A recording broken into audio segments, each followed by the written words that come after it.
El Banco Central hace política monetaria.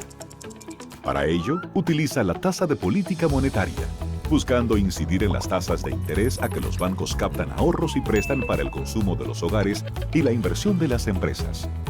El objetivo de la política monetaria es mantener la inflación en torno a una meta definida por el Banco Central, logrando la estabilidad de precios y contribuyendo a crear las condiciones para un crecimiento económico sostenido. Banco Central de la República Dominicana, por la estabilidad y el crecimiento. En Idopril, velamos porque los derechos de seguridad laboral de los trabajadores sean respetados a través de la Ley 397-19, beneficiando así a más de 2 millones de empleados en el sector público y privado. Idopril, salud y seguridad laboral, responsabilidad de todos. Para más información, accede a nuestro portal web www.idopril.gov.do. En Banreservas apoyamos la voluntad de quienes generan cambios para escribir nuevas historias. Por eso en 1979 nace el voluntariado Banreservas, que realiza acciones de sostenibilidad y solidaridad que mejoran la calidad de vida de miles de familias vulnerables, llevándoles dignidad y esperanza. Banreservas, 80 años siendo el banco de todos los dominicanos.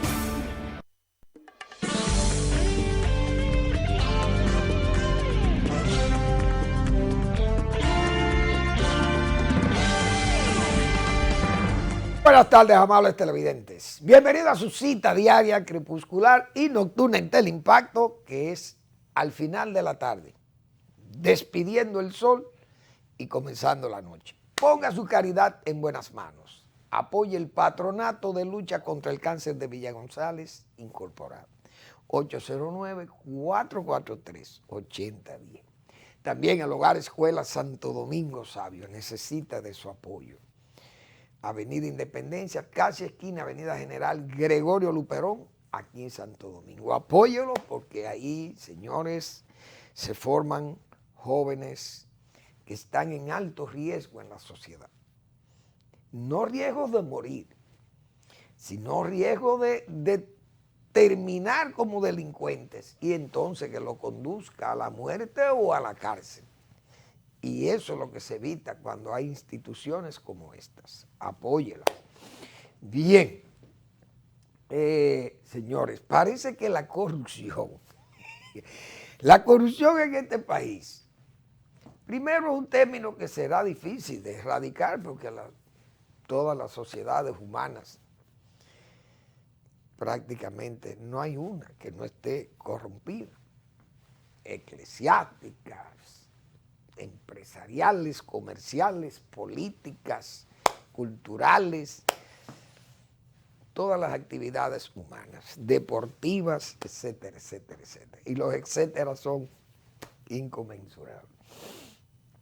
Pero también son temas que hay que tratarlo con respeto, con cierta seriedad, porque no podemos seguir hablando por hablar, criticando, otros haciendo el espectáculo y el ridículo de querer señalarle corruptos a uno y liberar a otros y a ellos mismos. Entonces, esto es como un juego dentro del juego, como se señala. Hay un reguero de gente opinando y decimos cosas. Y entonces después que criticamos a otros también actuamos como verdaderos corruptos. O sustentamos a los corruptos. Y entonces estamos como en este juego. Y en esta irresponsabilidad. Vamos por partes. Porque esto hay que subdividirlo. Vimos el caso de este señor de Higüey, un regidor de la Fuerza Nacional Progresista, un hombre que realmente ha hecho unas declaraciones imprudentísimas. Son cargadas de una fealdad política y de la falta de ética también, no hay duda de ello. también puede ser un acto de absoluta confesión de una realidad que muchas veces hacemos como el avestruz o que actuamos en forma cínica e hipócrita. Y entonces, oír esas cosas, bueno, se oyen, eso es típico de un tremendismo. Pero uno sabe que eso es feo, usted decir que puede ser comprado, que puede ser corrompido, que puede, que el Estado, el cargo público es para hacer riqueza, y eso está muy mal. Porque es una confesión que usted hace de que, bueno, yo estoy dispuesto a ser corrupto, pero usted todavía no ha sido corrupto. Entonces, tal vez doña Milagro Ortiz Bosch, que es la directora de ética, tal vez fue un poco, diríamos, se apresuró con señalar que ese señor que se tendrá que verse la justicia, por eso que dijo. Pero es que él no ha cometido un acto diríamos, de dolo, de robo, o de una transacción ahí dineraria o de un soborno, de una práctica extorsiva, qué sé yo. Bueno, porque ¿qué le van a probar al hombre? Desde luego es una fealdad, porque es verdad.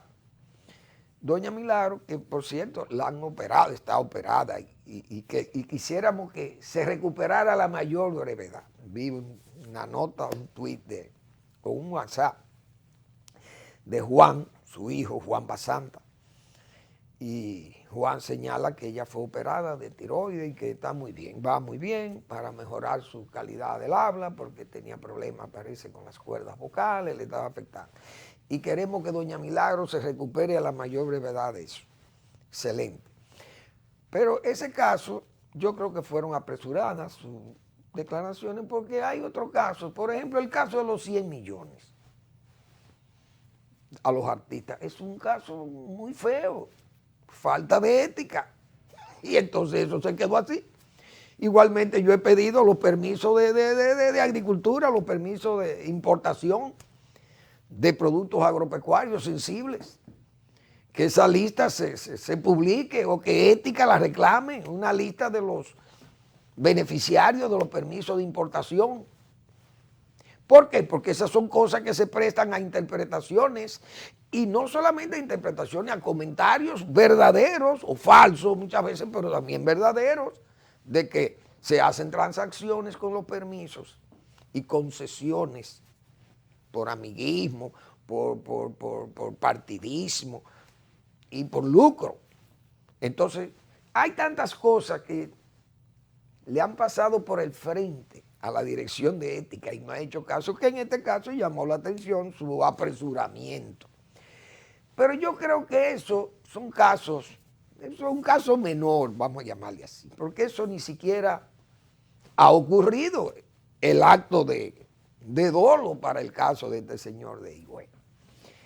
Pero ya hablando de la corrupción en términos más abarcantes y diríamos más denso, vimos hoy ya una denuncia que se había hecho anteriormente, pero tal vez pienso que no se había cuantificado, como las precisiones que hizo el señor Astacio del Consejo de las EDES, 30.000 millones en las EDES.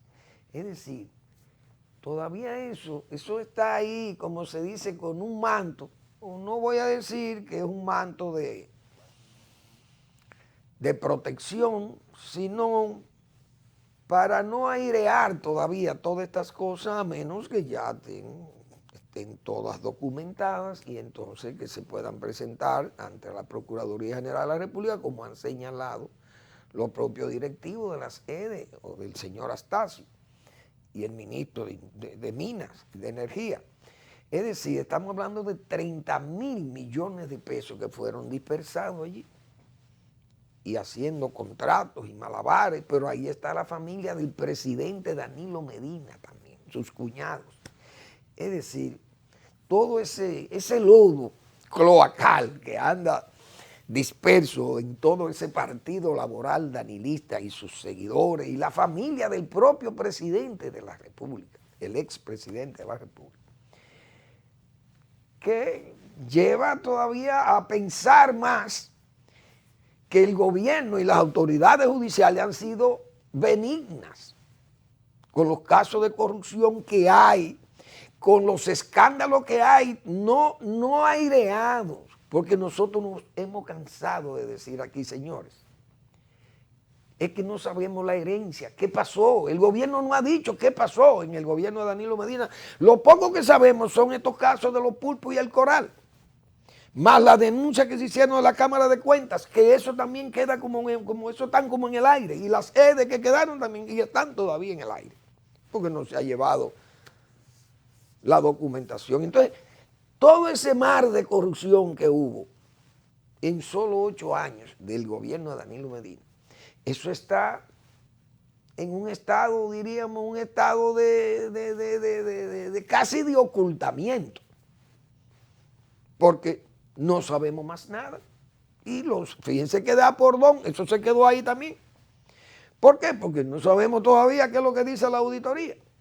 Pero eso fue una denuncia muy grave de autoridad portuaria dominicana. Es decir, la corrupción anda todavía, hay que, como digo yo, hay que destapar ese trapiche para ver todo ese tufo maloliente de inconducta.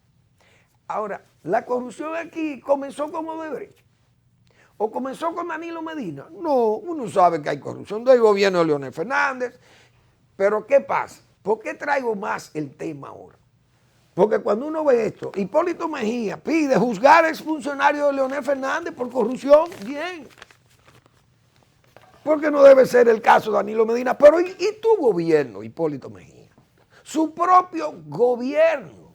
Ese gobierno no ha sido aireado porque ese gobierno lo único que hizo fue chantajear al gobierno de Leonel Fernández con una mayoría parlamentaria, que sobre esa mayoría el gobierno de Leonel Fernández en el 2004 tuvo que invocar la gobernabilidad. Invocando la gobernabilidad no se pudo actuar y además un gobierno tembloroso, como fue el gobierno de Leonel Fernández también, porque fue un gobierno tembloroso, porque después del 2006 tuvo una gran mayoría ahí, el Congreso para el Progreso, y tuvo una mayoría aplastante porque el pueblo dominicano pensó que había que juzgar el gobierno de Hipólito Mejía con todos esos pactos mefistofélicos, como hemos dicho nosotros otra vez aquí, y todo este repentismo, y él parece que tiene una especie de amnesia. O sea, a Hipólito Mejía se le olvidó que su gobierno fue sacado en forma apestosa del poder, porque la corrupción fue realmente asfixiante, y él mismo, recuerdo haber dicho, defendiendo, primero dijo en España que su partido era el 98% era corrupto. Por tanto, si fueron a ejercer el poder, tenía que ser corrupto, como de hecho. Esa fue la comprobación. Entonces, en una oportunidad hubo un funcionario, director del INDRI, que fue acusado por Nuria Piera de un acto de corrupción. Muchísimos actos de corrupción fueron todos denunciados y él lo negaba todo.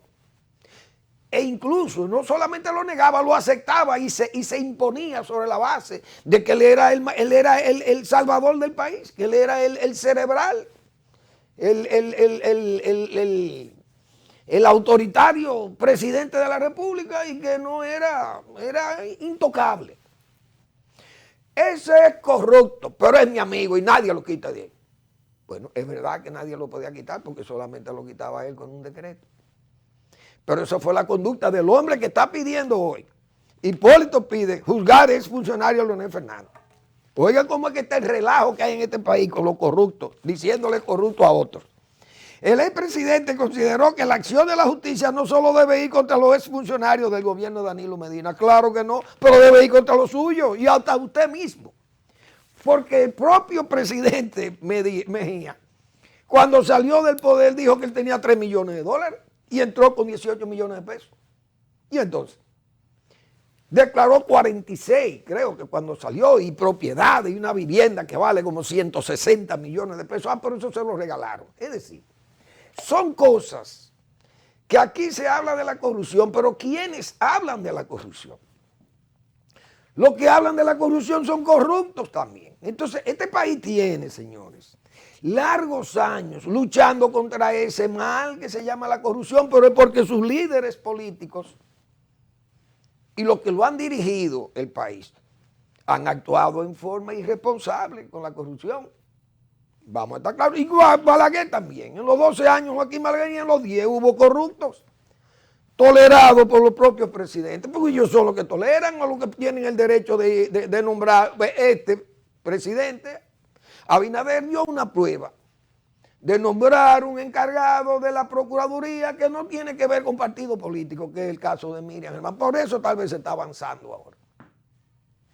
Pero en el 2004, Hipólito Mejía, siendo jefe de la oposición, ¿qué hizo? Leonel Fernández, mire, usted no puede pasar por ahí un proyecto porque usted no tiene mayoría.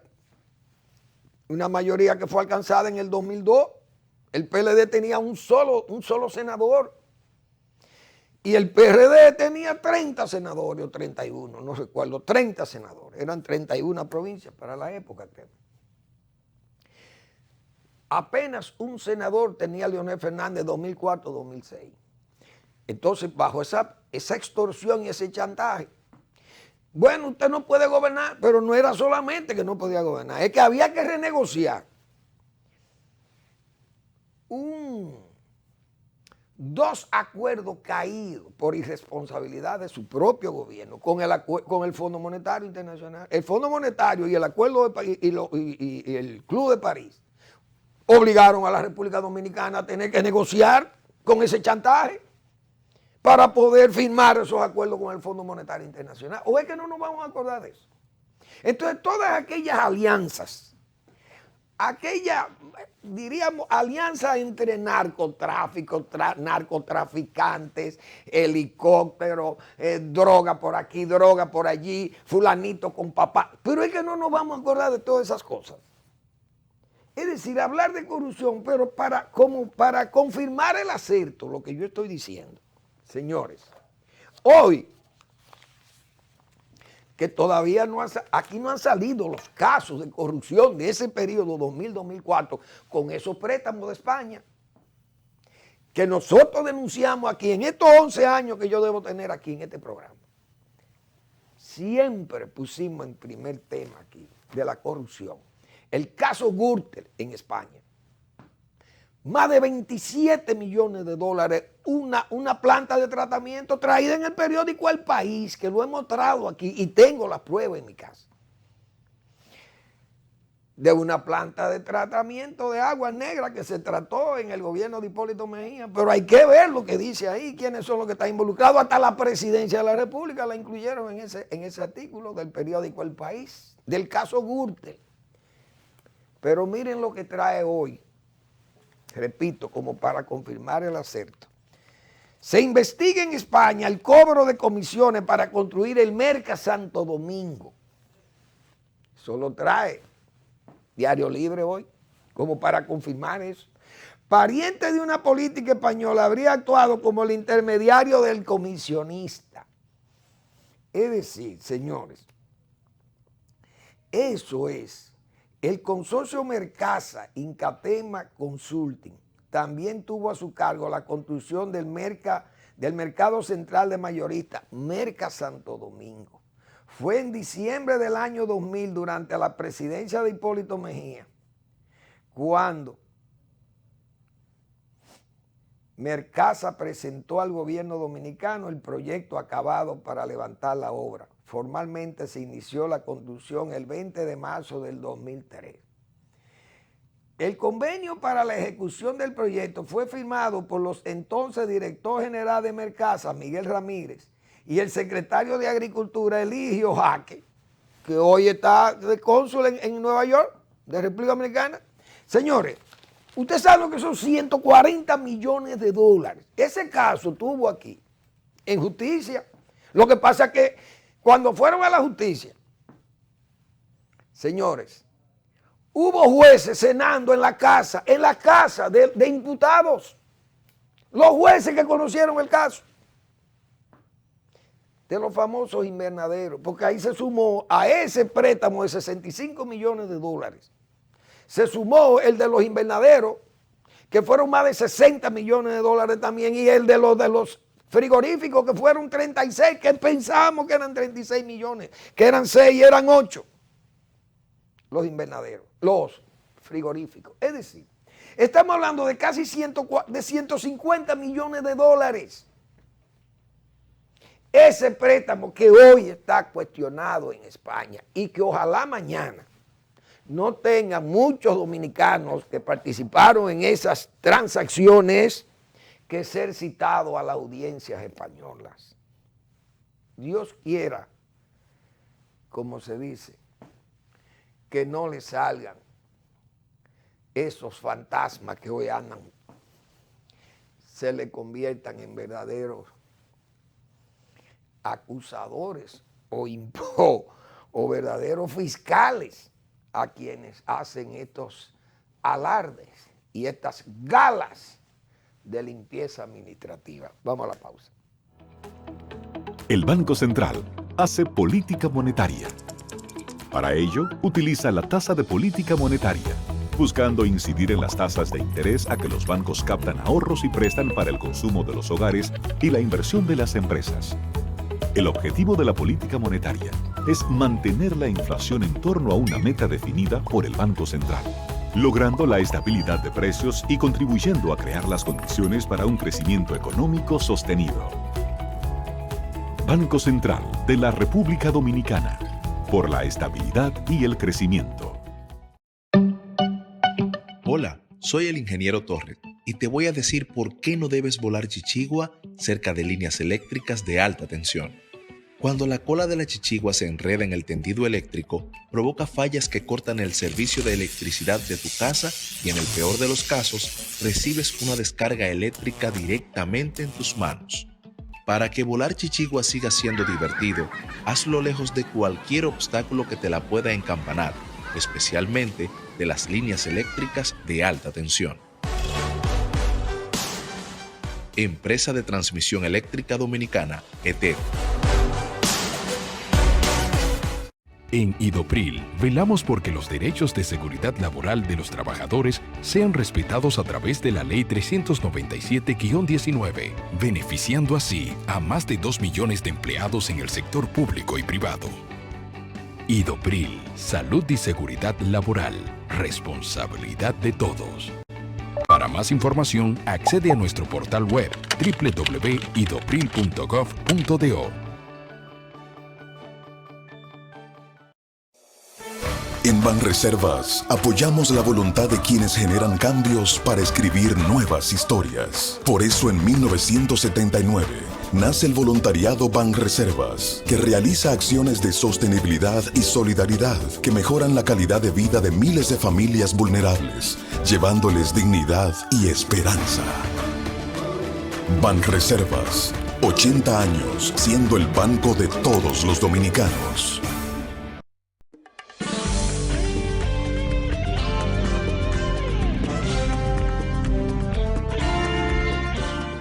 Previsión es civilización, y eso es una gran verdad. Y eso es lo que está haciendo la ETED, esa empresa de transmisión eléctrica dominicana que nosotros tenemos una publicidad de ello aquí, muy bien orientada precisamente a la... Porque hay muchos problemas. Cuando usted crea problemas a un sistema frágil como el nuestro, de hecho, el sistema eléctrico por sus líneas, y muchas líneas viejas que se están cambiando y se han ido cambiando y se han ido mejorando, y eso tiene un tremendo trabajo y un costo alto también. Entonces, cuidar de que esas líneas, por ejemplo, las chichiguas, esas, o cometas, como se le llama, cuando se sueltan en banda, caen sobre las líneas, mueven las líneas, hasta los pájaros mueven las líneas, y entonces se pegan ese contacto, y eso crea problemas de circuitos y qué sé yo. cortocircuitos y cae el sistema, lo tumba el sistema y todo. Entonces la ET es la empresa del Estado que tiene que velar porque la transmisión eléctrica sea confiable, sea estable, sea buena. Pero están también las subestaciones. Pero ¿qué ha hecho la dirección de esa empresa?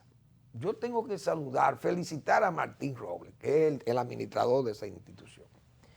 Porque Martín ha hecho ya varias reuniones con su equipo técnico para tomar las previsiones por la temporada ciclónica que se acerca. Fíjense el tiempo como anda, las lluvias. Por suerte estas son unas lluvias sin viento, pues son lluvias de una vaguada estacionaria, cae la lluvia, no hay viento, no hay ciclón. Incluso la lluvia no está cayendo en esa intensidad para arrastrar y dañar por arrastre, que se yo, pueden inundar, porque hemos hablado de eso. Pero esas previsiones que está tomando la administración de esa empresa del Estado, de la transmisión eléctrica, son muy importantes. Medidas, por ejemplo, limpieza, previsión de los caminos de acceso, la limpieza de las subestaciones, las podas, chequear los postes de luz que estén débiles, que haya un poste de luz que esté dañado, que esté inclinado, roto, etc. Es decir, líneas que luzcan mal o esos auxiliares para las líneas de transmisión y todas esas cosas. Las herramientas que se necesitan, zapatos especiales, guantes, uniformes, cascos protectores. Tener todas esas cosas post-ciclón y pre-ciclón es muy importante porque uno sabe que suceden esas cosas y entonces se queda este país a oscuras o se queda la energía, el brazo productivo del país se puede quedar inerte, que no puede trabajar si no tenemos una buena reposición de la energía, de la transmisión eléctrica, y eso es muy importante. Por eso yo felicito a la administración de la ET, porque eso es previsión, es civilización. Muy bien, Martín, te felicito por esas decisiones previsoras, porque este país ya sabemos lo que son los ciclones. Cuando vienen esos vientos de 200, 180 kilómetros por hora, las lluvias intensas debilitan los postes de luz, debilitan las estaciones, pueden arruinar los postes que caigan, los alambres se caen al suelo, se aterrizan, como se dice, o que no hayan los equipos adecuados, los caminos se dañan porque se inunda o se cae un puente, una alcantarilla y no tienen vía de acceso para llegar a las estaciones. Qué sé yo, son todas esas cosas, son importantes, muy importantes. Las capas para cubrir los trabajadores, etcétera, etcétera. Muy bien. Bien, señores, pero yo vi un contrabando de cigarrillos, pero ¿y cuándo es que vamos a acabar con ese contrabando de la frontera? Porque ¿y por dónde pueden entrar tantos cigarrillos, tantas cajas de cigarrillos? Ya el ajo, no está entrando el ajo casi, parece que hay poco contrabando de ajo, porque con los permisos que se han dado de la importación de ajo, y desde luego que ya no están aquellos actos de expolio que sometió el gobierno de Danilo Medina a este país, promoviendo en la bolsa agropecuaria, promoviendo ahí autorizaciones de permiso por 10.300 pesos para importar un quintal de ajo de China. Entonces el Palacio llamaba, ¿cuánto se hizo? 600 millones, 700, y ese desorden, esa madriguera palaciega haciendo lo que le daba la gana. Hoy por lo menos eso ya no es así. Y eso parece que como han otorgado esos permisos, no se está cobrando ese dinero, entonces el ajo viene a un precio que ya no parece atractivo el contrabando de ajo de Haití para acá. Pero viene muchísimo contrabando de armas y de todo, pero ese de cigarrillo es el que más me llama la atención, porque, señor, usted sabe las cajas que hay que pasar para pasar millones de cigarrillos para acá, y son millones de unidades de cigarrillos. Entonces, ¿por dónde que eso está pasando? ¿Quién es que pasa eso? Eso es un tanquero, lo que viene por ahí, de esos barcos tanqueros de petróleo, de esas cosas que cargan gasolina y gas. porque no hay forma de eso, de controlar eso. Millones de cigarrillos. Yo no sé cómo las empresas productoras de cigarrillos del país sobreviven a ese contrabando, pero eso es un escándalo. Un escándalo.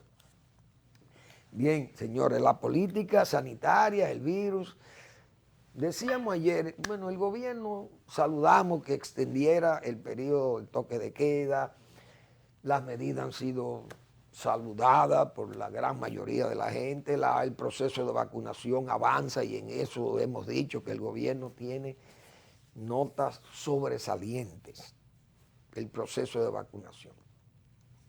Y es bueno que lo haga porque el gobierno se ganó una nota muy baja por ese descenso en las restricciones, por ese descuido en las restricciones con el virus, para el control del virus, porque aquí todo el mundo sabe que aquí hay dos culpables de que el virus haya tomado la virulencia que tiene ahora mismo.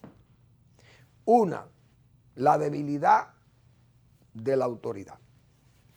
La autoridad, le hace el gobierno, se debilitó las restricciones y dejó como ese laissez-faire. Aquí, señora, a mí se me cansó la garganta de denunciar el caso de las jucas y el can y las fiestas ahí en la Sarasota. Y nadie le hacía caso, ni nada, y la policía enfrente. Y eso seguía como nada, el mismo can y el mismo desorden, la aglomeración, fumando juca, cosa prohibida por ley. Y ahí se hace de todo. Y entonces eso era un desorden y nadie ponía caso a nada, pero así andaba el país. Eso era un ejemplo que se podía multiplicar por todas las provincias y regiones del país. Entonces no hay que negar que el gobierno bajó la guardia. Y la población, que también poco comprensiva, al ver que la fuerza pública se debilitó, entonces se dio diríamos, al sodomismo, como dicen, y al alcoholismo, a las fiestas, a olvidarse de que ya el virus estaba tan debilitado que no era peligro. Entonces ahora tenemos esta situación gravísima, donde la gente ha hecho conciencia de lo que está pasando en los hospitales. Y el gobierno ha tenido que entonces retomar de nuevo el toro por los cuernos.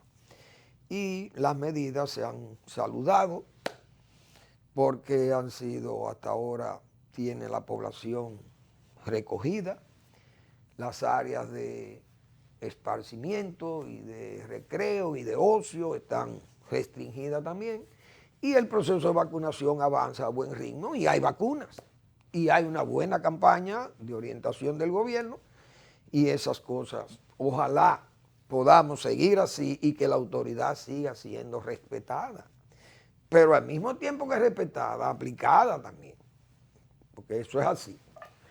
Bueno, esa es una de las políticas sanitarias que ha habido esos pros y contras. Pero la política haitiana, ese es otro problema que el gobierno que tiene insatisfecha está la gente con esa situación con Haití, la tolerancia, y más que la dejadez y el fracaso de una política, diríamos, que es prácticamente una política engañosa la que hemos tenido con respecto a Haití, porque la palabra del presidente está involucrada en eso. El presidente habló claro cuando dijo al principio que aquí no se podía entrar sin documentos y que el que estaba ilegal aquí tenía que irse. Y que aquí el trabajo era para los dominicanos. Y que para usted trabajar aquí tenía que venir, como dice, buscar su FIDAVI, como decían para ir a Estados Unidos. Tiene un contrato de trabajo y todo eso. Pero eso nada más fue un floreo retórico. Y lo que hemos visto son todas actitudes pro-haitianas. Porque el propio canciller de la República no ha dado pie con bola. Incluso el último affair que ha tenido con Nicaragua, que aunque ha dicho una verdad, porque en Nicaragua estos dictadores de izquierda o dictadores vulgares que se hacen llamar de izquierda, corruptos e ineptos y autoritarios, no sirven ninguno para nada, desde los Castro, Fidel Castro y Raúl, que dejaron a Cuba y está quebrada. Usted va, el chavismo se hizo millonario y dejaron a Venezuela quebrada, corrupta, autoritaria e ineficaz. Ahí está Venezuela quebrada. Usted va al correísmo, lo mismo. Usted va al peronismo, lo mismo. Usted va por el orteguismo en Nicaragua, igualito. Y entonces ahora le toca a Perú, con otro loco, que vaya, es el presidente de Perú. Es un hombre que no sabe ni siquiera lo que es un monopolio, ni lo que es un oligopolio. Imagínense ustedes. Y con es un autárquico de esos tigres locos de la izquierda, un hombre que no sabe hablar. Y va a ser el presidente de una nación como Perú. Entonces, esas cosas, que es lo que hemos visto en América Latina con todos estos dirigentes, pues son rechazables, y es verdad. Entonces el canciller dominicano lo que hizo fue sumarse al mismo coro de todos los, diríamos, países que respetan, que son democráticos. Aquí, República Dominicana es un país que usted no va a ver eso que se está viendo en Nicaragua, de que 4 o 5 candidatos presos, detenidos, ni Danilo Medina, que quiso hacer todas sus bellaquerías congresuales y construyendo una mayoría. Bueno, entonces tuvo que llamarlo a Washington y lanzarse el pueblo, medio pueblo a la calle y decirle, usted se está poniendo loco. Y tuvo el hombre que echar para atrás, pero si era por corrupción, lo hubiera hecho sobre la base de la corrupción y comprar conciencia y hacer mayoría y estuprar la Constitución. Danilo Medina estaba dispuesto a todo, porque es un corrupto mental, se corrompió mentalmente. Entonces, el canciller dominicano, esa dureza que mostró contra Nicaragua debió haberla mostrado contra Haití. Sin embargo, él no lo puede traicionar su sentimiento pro-haitiano. Y han sido tolerantes y entonces han hecho que la política dominicana o del gobierno dominicano con respecto a Haití luzca un engaño. No un fracaso, sino un engaño, porque ese mismo problema del masacre o del río de Jabón es una falta de firmeza del gobierno dominicano. No porque ya ellos se instalaron en ese canal, porque los haitianos pueden ir haciendo lo que ellos quieran en su territorio, hasta que no se peguen al río, como dicen, pero ellos no van a hacer esa inversión si no están seguros de que van a jalar el agua de ahí. Yo he dicho, el agua nada más se puede sacar por bombeo y hay que hacer un cárcamo o un canal de llamada o algo para usted bombear el agua. O un dique derivador, decía yo del principio. Y para hacer ese dique hay que tomar parte del territorio dominicano, a la mitad del río. Entonces República Dominicana tiene derecho a meter otro canal, vamos a hacerle uno aguas arriba. Se hace otro canal aguas arriba, se sacan y se vuelven y se traen. Y obviamos Haití. Porque todas las cosas se pueden. Pero tiene que haber una firmeza, tiene que haber una cancillería que esté dispuesta a hacerle saber a los haitianos que ellos están allá y nosotros estamos aquí. Y que tiene que haber una política clara, definida de lo que el país entiende como política migratoria. Entonces, el gobierno dominicano luce como otro más de los gobiernos temblorosos, hemos dicho nosotros aquí. Pero no nos vamos a cansar de repetirle que son temblorosos los gobiernos que actúan así. ¿Qué dice la señora Kamala Harris, vicepresidenta de los Estados Unidos? Ella estuvo ahora en un viaje a Centroamérica, Guatemala, México, a hacer hincapié en que Centroamérica no puede convertirse en un vivero, en un almácigo de inmigrantes ilegales para los Estados Unidos de todas las calidades, niños, niñas, mujeres embarazadas, mujeres no embarazadas, mujeres casadas, mujeres solteras, con hijos, padres solteros, padres casados, un desorden familiar migratorio que entiende que Estados Unidos es territorio de todo el mundo y que los Estados Unidos no deben poner freno en su frontera. No, Estados Unidos es un país que debe tener sus reglas y que tiene sus leyes migratorias y hay que respetárselas. Y a México le están llamando la atención también, porque Estados Unidos tiene sus juegos pesados, como se dice. ¿Qué ha dicho la señora Kamala Harris? ¿Qué es lo que tiene que decir el presidente Abinader? Que incluso el presidente Abinader lo dijo, pero no se aplica. Por eso digo, la política haitiana del gobierno dominicano es una política no de fracaso, sino de engaño, que es peor. ¿Qué dice la señora Kamala? Debemos proteger nuestras fronteras Eso dijo el presidente Abinader. Expulsar a los inmigrantes ilegales y que la ayuda sea en su país de origen. Señores, eso mismo dijo el presidente. No, ayudemos a Haití, pero allá, dijo el propio presidente, incluso con los paritorios, las clínicas. Dijo, no, si hay que ayudar a Haití, hay que ayudarlo allá. Y el que no esté legal se tiene que ir. Y aquí no se puede venir sin papeles. Usted tiene que ser un inmigrante legal. Lo mismo que dice Kamala Harris. Entonces, ¿a quién le teme República Dominicana? ¿Por qué los gobiernos, de que vienen ahí los gobernantes, de que llegan a ese palacio, se le tuerce la mente inmediatamente con respecto a Haití? ¿Dónde está la política de repatriación, como yo he señalado, que es lo único que le temen los haitianos? Probado.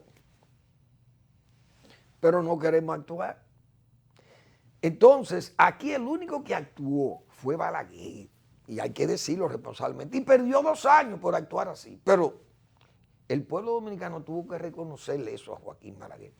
Y Joaquín Balaguer, como la historia a la callada se venga, quienes le quitaron esos 2 años, o provocaran que le quitaran esos 2 años, Balaguer 2 años después se vengó, como se puede decir. Y entonces, fíjense cuando vino ese pacto patriótico, ¿qué pasó? Balaguer venció al poder norteamericano, al poder de los Clinton, a la embajada americana que estaba metida hasta el cuello con el señor Pastorino, en la derrota de Balaguer. Pero ustedes creen que fue porque Balaguer era una antiguaya, que Balaguer está ciego, que Balaguer está...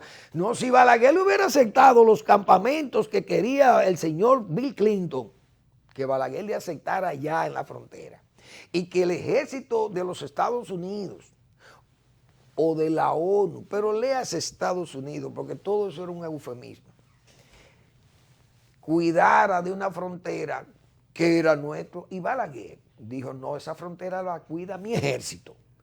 Y segundo, o en primer lugar, no acepto campamentos de haitianos en territorio dominicano. Entonces, ante esa postura de Balaguer firmísima y nacionalista, de nacionalismo moral, no ideológico, no moral, Joaquín Balaguer. Entonces eso, vinieron las elecciones, se inventaron una participación charlatana para vigilar la democracia, pues ya ellos sabían que era lo que querían, era trabajar para sacar a Balaguer del poder, pero no necesitaban esa quinta columna que saliera a decir que hubo un fraude colosal. Por eso ayer hablaba de ese 1% y que era, como dicen, la historia se vengó de los adversarios de Balaguer. ¿Por qué? Porque quisieron denunciar un fraude colosal, pero respecto a las estadísticas de Gallup rumbo, Balaguer superaba a Peña Gómez por 1 punto, como yo lo he señalado y lo he mostrado muchísimas veces acá. Es decir, la historia, la callada, se vengó de esos adversarios de Balaguer. Y Balaguer mantuvo su política siempre firmísima de las repatriaciones. Y lo he dicho aquí con lo que pasó en Constanza. Presidente, Constanza está llena de haitianos. Y al día siguiente el ejército tenía autorización, los camiones del ejército recogiendo todos los haitianos de Constanza y mandándolos a su país. Eso se llama carácter, eso se llama responsabilidad y una política coherente de defensa de la soberanía nacional. Vámonos a la pausa. El Banco Central hace política monetaria. Para ello, utiliza la tasa de política monetaria, buscando incidir en las tasas de interés a que los bancos captan ahorros y prestan para el consumo de los hogares y la inversión de las empresas. El objetivo de la política monetaria es mantener la inflación en torno a una meta definida por el Banco Central, logrando la estabilidad de precios y contribuyendo a crear las condiciones para un crecimiento económico sostenido. Banco Central de la República Dominicana, por la estabilidad y el crecimiento. Hola, soy el ingeniero Torres y te voy a decir por qué no debes volar chichigua cerca de líneas eléctricas de alta tensión.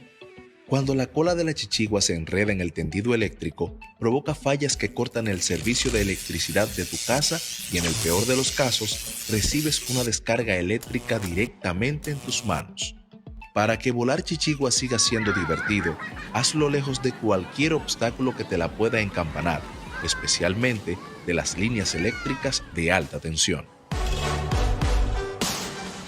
Empresa de Transmisión Eléctrica Dominicana, ETED. En Idopril, velamos porque los derechos de seguridad laboral de los trabajadores sean respetados a través de la Ley 397-19, beneficiando así a más de 2 millones de empleados en el sector público y privado. Idopril, salud y seguridad laboral, responsabilidad de todos. Para más información, accede a nuestro portal web www.idopril.gov.do.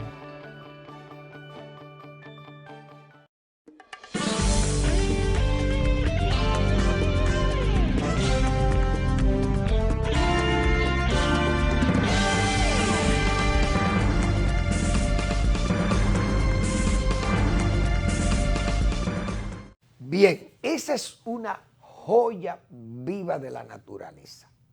112 tareas ubicadas en las estribaciones de la Cordillera Central, en el municipio más ecológico que tiene el país, que es San José de las Matas.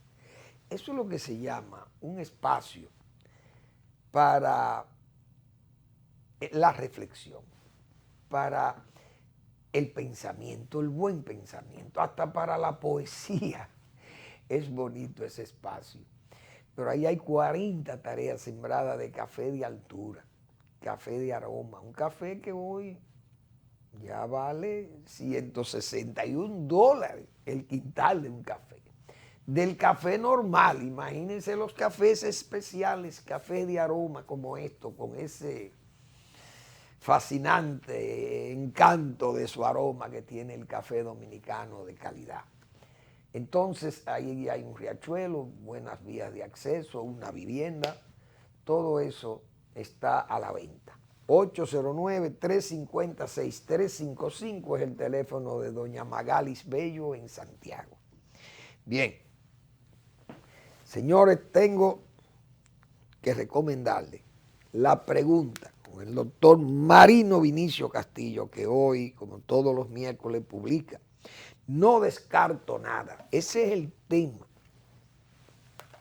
de su blog, La Pregunta de hoy. No descarto nada. Hay que leer a Marino Vinicio Castillo, que viene de ese recto juicio de razón y de palabra, como yo he señalado, que está en reflexivo recogimiento con este asunto de la pandemia, que el doctor Castillo ha hecho verdadera pedagogía de ella. Esa es la verdad, ha sido un guía. Muchos temas que ha tratado de interés para la población y lo hace con ese ánimo ya de contribuir con el país, con la juventud, que son los que menos conocen hechos del pasado. Asimismo son esas reminiscencias que nos trae también en el periódico Listín Diario. Y es una especie ya como de, diríamos, de una recopilación de las memorias o de memorias del doctor Marino Vinicio Castillo, que son amplias, sus vivencias de tantos años de fructífera labor profesional y vital que ha tenido para beneficio del país. Yo sé lo contento que debe estar el doctor Castillo con estas lluvias, porque imagínense ustedes esa finca de él, que hay una área que estaba recién sembrada, los plátanos, y necesitaban esos aguaceros pesados como han caído allá. Y la finca tiene buen drenaje, es decir, ha sido muy favorable para la producción tanto de cacao como la producción de plátano en la finca del doctor Marino Vinicio Castillo en su San Francisco de Macorís o en la provincia de Duarte. Bueno, entonces, señores, yo vi una actividad que a mí me ha encantado, porque yo creo que el país tiene mucha gente despierta, mucha gente joven, muchos emprendedores, gente de buen nivel. Uno ve una actividad como el turismo, por ejemplo. El turismo, todo el mundo sabe que ha habido un esfuerzo extraordinario de mucha gente que comenzó joven, que ya han madurado en el negocio, pero siempre tiene que haber una política central, tiene que haber un guía, un pensador, no un pensador nada más, no, un visualizador. Diríamos, esa virtud o ese carácter visionario de quien gobierna en ese momento. Joaquín Balaguer no fue el padre del turismo, porque hay que decir que cuando Trujillo aquí se hacía turismo. Muy limitado, pero se limitaba a la ciudad, las playas, principalmente la playa de Boca Chica, pero estaban los hoteles, Trujillo hizo hoteles, y estaban hoteles de montaña para hacer turismo interno de montaña. En Nueva Suiza, el Hotel Montaña, había hotel en Jimaní, es decir, Trujillo tenía una visión también de lo que es el turismo, no hay duda de ello, porque esos hoteles no fueron creación del sector privado, sino del sector público, fue quien hizo esos hoteles, para disfrute básicamente de los dominicanos, porque eran hoteles casi para el turismo local. En Jimaní, señor, en Jimaní había un hotel con aire acondicionado y con piscina, los hoteles de Trujillo, y en las montañas, bueno, el Hotel Montaña, el Hotel Nueva Suiza fueron hoteles. En los pueblos, el Hotel Naranjo, el Hotel de San Juan de la Maguana, el Maguana, el Hotel de Barahona, estaba el Hotel Paz, aquí el Hotel El Embajador, el Hotel Jaragua, todos esos fueron hoteles construidos por Trujillo.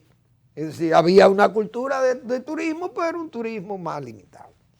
Balaguer vino con otra política ya más amplia del turismo. Comenzó a desarrollar polos turísticos, Puerto Plata, Samaná, derribó a Samaná. Entonces, el turismo creció, Balaguer brindó las facilidades, las vías de acceso, los acueductos, la electrificación, etcétera, etcétera.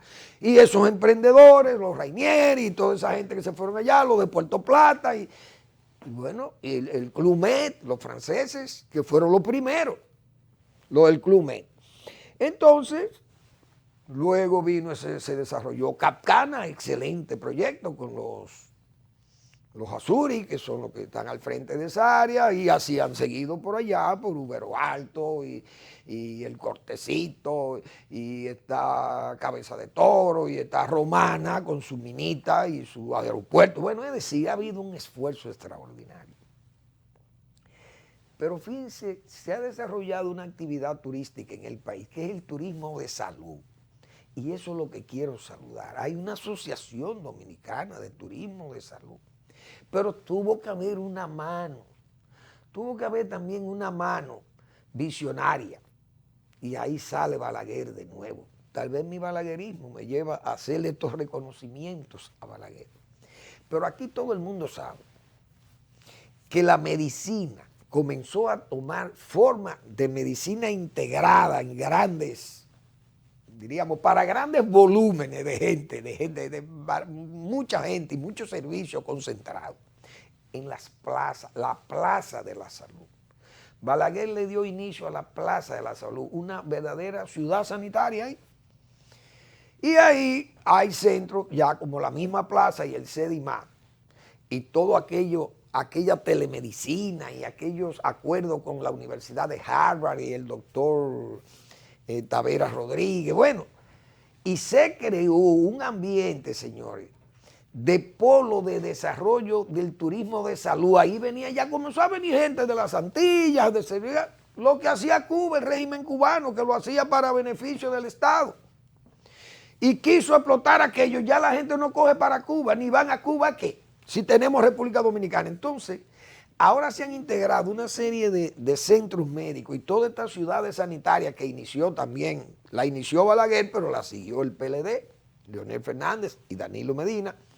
Y entonces los centros, grandes centros médicos hay en Punta Cana, el HOMS, también Leonel Fernández tuvo el apoyo del HOMS, para el HOMS. Y así hay una serie de centros médicos especializados, Pitén, el Central Romana, Punta Cana, y han desarrollado un turismo que yo lo felicito. ese turismo de salud. Mucha gente está viniendo al país.